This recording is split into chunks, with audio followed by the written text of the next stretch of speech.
Welcome back to another episode of Her Story Untold Studios. I'm your host, Tanir, and I'm excited to have you with us today. At Her Story Untold Studios, we believe in the power of stories to heal and inspire. Each episode brings you the incredible journeys of women who have faced and overcome immense challenges with resilience and faith. Remember, your story matters too. Don't forget to like, comment, share, and subscribe to stay connected with our latest episodes. I'm going to let my guest introduce herself, say where she's from, and we'll get right into it. Hey everybody, my name is Kia, aka Coach R.U.N. I'm from Charlotte, North Carolina, but I'm currently living on the road. Okay. Can you start by introducing yourself and tell us what it is that you do? I do quite a lot. I'm actually I'm a game designer. I'm a life coach. I'm a wife. I'm a truck driver, and I'm also a runner. Nice. So, what was your relationship with alcohol before you decided to pursue sobriety? My relationship with alcohol. Mm-hmm.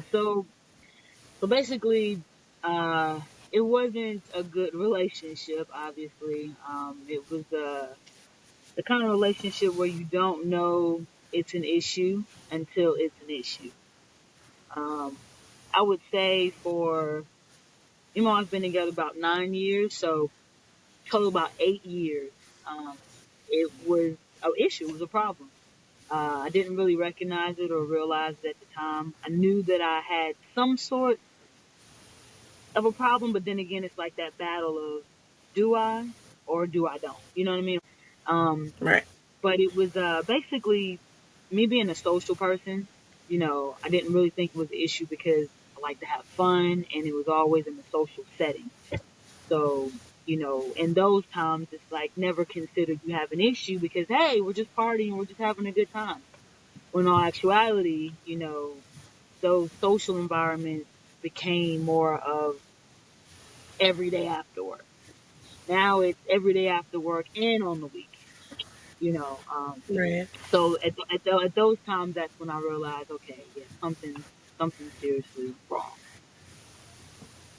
Okay. What was your turning point or the moment you realized you needed to make a change? Ooh. Honestly, it was last year. I had been once again battling with the factor of knowing that something had to change.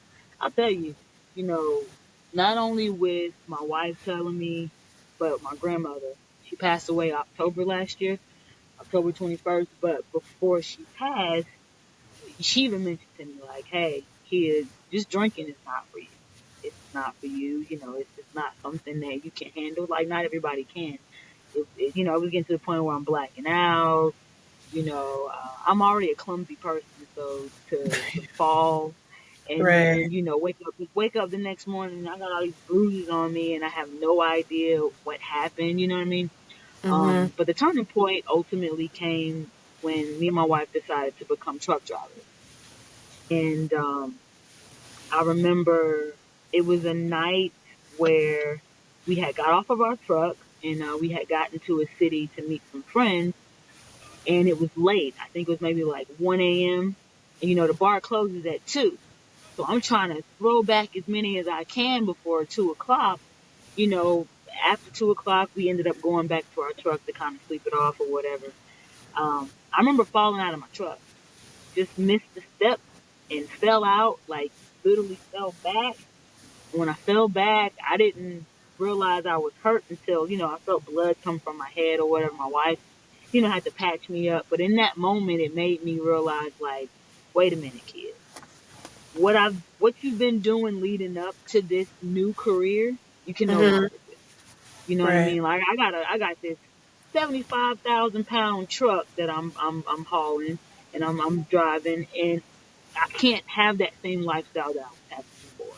But falling out of my truck ultimately was a turning point. Leading up to that, like I said, I had already thought about, hey, I need to make some type of change. But that was a turning point for me because I'm not gonna lie. No sooner after that, I probably had a concussion. I just didn't realize it. I think the next day when we were starting to move again, and I had slept it off, I ended up leaving my wife. I left her. Uh, I didn't realize she wasn't in the truck, so Mhm. I ended up pulling off without her. I ended up pumping gas and pulling off with the gas pump still in the truck.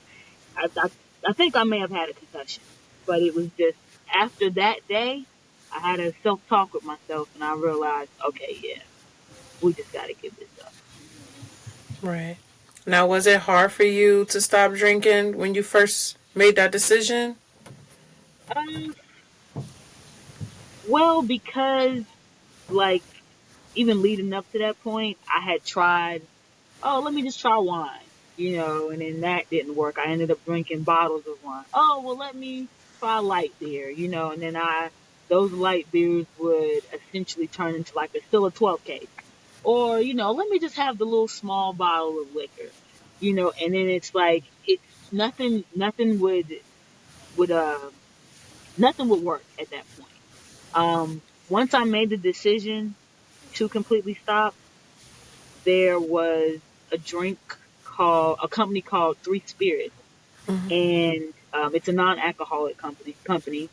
And I decided, hey, I'm going to check out this brand. We were in Massachusetts visiting her family for a funeral, and so I got some of that. And the test was, this is what I'm saying. God's test was for me.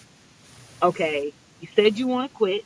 I'm gonna put you in a environment that I know you haven't been in a while. I used to be a musician a long time ago, and if he put me in an environment of a studio. I hadn't been in Mhm. the studio in years, right? So I went to the studio, still with my non-alcoholic beverage that I, had just got, and that was my test. And I made it through. I actually, sat through the whole night drinking my little non-alcoholic drink. Nobody could tell it wasn't non-alcoholic. But in that moment, I realized, okay, I can be social still, but still stay true to what it is that I'm trying to do. But that was a Right. test for me. You know what I mean? Because that studio environment, that's an environment that I'm so used to comfortable in as far as being able to, you got everybody drinking, everybody's having their vices, smoking or whatever the case may be. So that was my ultimate test. And I must say I passed with flying colors. So today makes 395 days that I've been sober. Let's go. So, my question to you, I'm gonna call you Coach, okay? I Please. like how that sound. But my question to you was during this time of transition, did you have anybody that was around you that you completely lost contact with because you no longer entertaining what you used to entertain? You know what I'm saying? So now somebody come up to you like, "What you like to do? You drink, you smoke?" And you say, I don't drink." And you know the odd like, "What? You don't drink?" So the people Right. you were surrounded around during that time, are they still in contact with you? Well, I will say a lot of the people like that I hung around during those times, all of us drank, and that was the thing, I'm part of the LGBTQ community. So we like to have a good time. Everything's Right. a party, you know, don't get me wrong. So everybody in my life at the time, we were all drinking. I will say when I made the decision to stop drinking, people thought, it's just you just going through something. It ain't that deep. You know what I mean? Or, well, have a drink with me tonight. And I'm like, no, I have to stick to my guns. Like definitely it was a little bit of peer pressure in like a joking way, but it was Hmm. still peer pressure, even with family. Family was like, oh, okay, you can have a cocktail this one time or take a shot with us. And it's just like, no, I'm good. Um, as far as anybody that is no longer in my life, I had to cut a few people off. A few people, just because the fact of when you are in a transition period and you are growing, I'm not gonna lie, I became more clear and aware of who I was hanging with. Hmm. I thought by all of us partying and all of us having a good time, you know, my judgment was clouded, a lot of times. And so, now that I had became clear, it's like it wakes you up, and I'm starting to see people for who they really are, starting to see certain situations. I'm paying more attention. My wife's always been like the observer, very quiet, reserved. But for me to actually see it from that perspective, it made me realize, hey, this person is really not for you. This person is really not for you. This person is only around because of how much you give when you are in that turn up space. So Right. it's really not them trying to be, a genuine friend. It's more so what I can get from you in those moments. So yeah, some Right. people did fall off. A lot of the people that are still in my circle, which has dwindled, um, they respected the fact that I didn't want to drink anymore. They still Mhm. drink, but they respect the fact that I don't do it. And it's no longer any peer pressure. It's just that's what Coach does. She just doesn't drink. You know. Okay, I like that. So, what have been some of your most rewarding milestones in your sobriety journey? Um, Rewarding would be first and foremost. It started when I took on running. Uh, I do motivational runs, and that started uh, immediately after I fell out of my truck. um, I was listening to, I like reading, but since I'm a truck driver now, audiobooks is more my go-to since I'm hours and hours of just riding. But I read David Goggins' Can't Hurt Me. David That Goggins. Yeah, that changed my life. And also his other book, Never Finished, but Can't Hurt Me really changed my life, and it got me into running. And once I got into running, it was more, I was able to challenge my mind. I didn't really realize how much I wasn't in control of my own self. Like, I did not realize that I allowed my mind to just succumb to what ever thoughts, emotions, what my body, like I let it succumb to all of that, and I had no control. So running ultimately, essentially, got me back into gaining control over my mind, and it was the hardest thing. I tell you, the hardest thing that I could have ever tried. Everybody thinks, oh, it's just running. No, you literally want to stop every second, and your Right. mind is telling you to stop. I don't want to go any further. And then, it's like, wait a minute, I can still go further. But it's like that battle of and I caught myself battling myself, you know what I mean, once again, and it made me realize, like, dang, I'm really not in control of my own mind. So that was one of the biggest turning points, was um me picking up running. And then, as I begin to run, it's this whole thing of my thoughts of what I'm going through in my own personal journey. It just started coming out. And I remember recording myself one day and just posting it. You know what I mean? Just Hmm. whatever was on my mind or my spirit at that time, just sharing it, a piece of my journey with whoever's willing to listen, and hopefully Right. somebody can take something from it. And that's how the motivational runs kind of took place. Just for the record, I listen. So Oh, cool. I see I your videos. appreciate I support you 100% from the first time I met you at Threads, on Threads, to seeing you about YouTube. You starting your YouTube. I stand behind you on that. I watch your videos. It shows up a lot in my algorithm. So appreciate my that. advice to you is keep going. I'm super proud of you for one, Thank you. not relapsing or falling into temptation. It can be very hard. It's like a popular thing that people just they look at it like it's regular. It's an activity. And if you don't drink, it's kind of like oh, you What's don't wrong like to with you? drink? What's wrong with you? You Right. don't you boring. And for the record, I definitely like to read, and I know a lot about David Goggins. I'm definitely going to check out that book that you suggested as well. No, But thank you. super proud of you. Super proud of you, Coach. I appreciate that. I appreciate that. So, how has your journey influenced your relationships with your wife and with your friends and family now? Woo! Okay, so it has become, like, I tell everybody this. me and my wife been married a year, but we've been together. It'll be almost 9 years. It'll be 9 years in December. Okay. So she got a chance to see all of the worst parts of me, So now moving forward, she's able to see all the great and wonderful parts of me. So as I'm growing into the best version of myself, she gets to witness that and experience that. And when I tell you, it's just not only it's brought us closer, but it's almost like it's a sense of, how can I say, like, not of like of me being proud, like, hey, I'm able, you rode with me through all of these moments. Mhm. She's actually witnessed the embarrassment of me just in a drunken stupor. She's had to witness the nights of me passed out and all of these different things. So to see on the other side, like, the greatness in me, that's just a true testament of, somebody that's willing to ride with you, just to be honest Right. with you. I will say my friends and family, everybody is super proud, especially my parents. Uh, I've become more positive. I've always been like a positive person. I was never an angry drunk. I was never like a person who was confrontational or anything like that.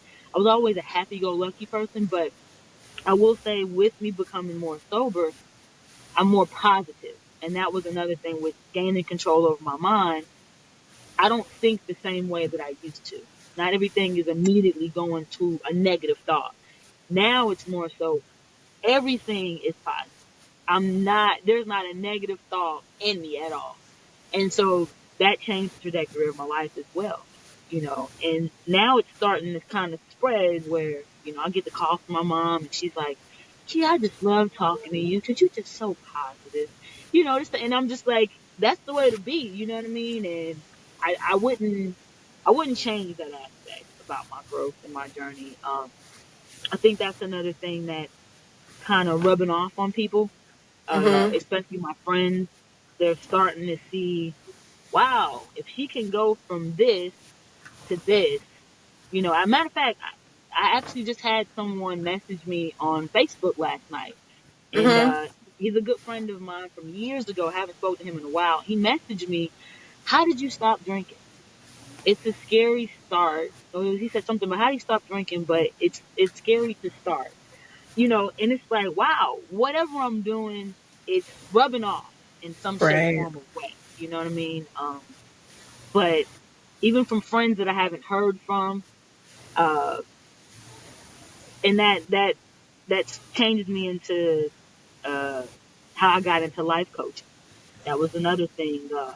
Friends reaching out, seeing the motivational runs, and asking questions, and I don't mind, answering people's questions. But a friend that called me, and I hadn't talked to her in years, a friend from high school, and she brought it to my attention. Hey, I just woke up and realized my life is nowhere where I thought where I thought it would be at this Right. age. And I began coaching her. That started back in January. Um, but yeah, to answer your question, the way my life has been on my journey, I realized I've touched a lot of people in a very short period of time, and that family, friends, and especially my wife included, to where I can see, the motivation and drive that I have within myself. I'm starting to see little snippets of people like saying, hey, oh, I can do this, or, I'm just starting to recognize and notice little things. So it is in me to inspire and motivate and, you know, pass that along to somebody else. But I tell you, being on that other side of it, I know what it feels like to just be confused and not really know in what direction you want to go in, or afraid. You're just not really knowing how to get started, or what if I fail, or is anybody going to like this new person? You know what I mean? Or, all of the what ifs, when really it's really about, well, what if it's beautiful on the other side? I'm realizing how much more beautiful it is on the other side. I'm realizing how much, um, how much of me is worthy of being the best version of myself on this Right. other side. You know what I mean? And once again, changing that narrative of thinking negative. Let me think about all the good things that it could be versus what it couldn't be. Right. Yeah, That's awesome, coach. appreciate it. All right. So, what advice would you give to someone who was in a position that you was once in and is looking to get out? And looking to get out. Yes. Um, it's tough because in today's society, once again, it's everywhere. Like, oh man, being Yes. sober, you don't realize how much it is everywhere. You go to a football game or a baseball game or any type of event, whether it's a day party or what have you, it is everywhere. You can literally go corner store. I mean, when I got sober, I really realized, dang man, it is everywhere you go. So it's kind of hard to escape it. And then, you know, I come from a family where my dad is an alcoholic. You know what I mean? My grand, like my like, and most people in our community anyway, in the black Right. community, we come from our family members being having that drink after work, or it's a part of our lifestyle. Sitting on the porch with a drink or a cocktail, just chilling, not really doing nothing, but just this is our southern way of being, or our upstate way of being, or you Right. know, um, coming home from work and you just want a cocktail to just unwind and relax. People don't think that that's a problem or issue. And most of the time it's not if it's done in moderation. I just Right. know with me, it wasn't done in moderation. Uh, but the advice I would give is if you really want to change, you will change. And I know that's kind of like cliche, but in the same sense, honestly, I wanted to change, but it was just a thought of wanting to. But when you really want to change, you will. Like it gets to a point where you have to get tired. You have to really be reach that breaking point within yourself. Like, hey, enough is enough. Until you reach that point, you're going to still continue to be in that vicious cycle of I do want to change, but I kind of want to still hold on to it and find a way of how I can do both. You Mhm. know. Um, so until you truly made up in your mind, hey, this is what I want to do and I'm going to do it, that's the only way that it'll happen. I mean, everybody say, "Oh, well, just stop. Just stop drinking." For some people it's not that easy because some people don't Right. even realize that it's a problem. Like, I have a friend that say, "Oh, well, I just drink after work." And they don't see it being a problem. But that dependency of that drink every single night after work, it's like, okay, well, what would you be doing if you took it away? Would you still be able to cope? Would you still feel the same? You know what I mean? Uh, I had a lot of people join my Dry July challenge, Mhm. and some people were like, "Hey, I didn't realize how often I did drink until I stopped." And I'm like, "Wow, okay." And one lady, she had said that I had messaged her because I tried to check in with everybody that was within the challenge. She was like, "Hey, I was just on my way to the liquor store. I didn't go in. I turned around and I'm headed home now." But it was just at that moment I had text her just to check in and see how she was doing. She was on her way to the liquor store. She had had a bad day and she wanted to naturally unwind, but she realized, hey, I got there. I didn't go in and I turned around. But Nice. that's the best advice I could give is just make that decision within yourself, or really sit with it and think Right. about um, if this is truly what you want to do and the reason as to why you want to do it. Like if it's starting to become an issue, not with just family and friends, but if it's an issue, like for me, work also became an issue. Like I'm not missing work. I'm going to work, but I'm going to work drunk. I'm going to work hungover. I'm throwing up in closets. You know what I mean? Because I've drank all night and it's coming, or I'm showing up and it's coming out of my pores. So my coworkers are telling me like, hey, even if I took a shower or brushed my teeth, it's still coming up out of me. Your future goals moving forward. My future goals right now is to continue to motivate and inspire people with the motivational runs as well as life coaching, and continue to stay sober, live this best life of mine that I possibly can live, and yeah, take it one step at a time. One every day's a journey. It's not a marathon. I mean, it's not a race. It's a marathon, and I continue to live in that way, to just Okay. move at my own pace. Because life is Okay. short. That's awesome. I appreciate you taking the time out, Coach. I know you booked and busy. Can you just let us know how we can connect with you? You can follow me on Instagram at coach_r.u.n. Also, me and my wife have a channel on YouTube called at K&P Life. You can watch our videos as far as us traveling around the country and our 18-wheeler with our two dogs. But yeah, that's how you can find me. All right. With that being said, until next time, stay strong, stay hopeful, and keep sharing your light with the world. Don't forget to like, comment, share, and subscribe to stay connected with our latest episodes. Take care, and we'll see you soon. Thank you, Coach. I appreciate Okay. you. All right, no problem. Thank you.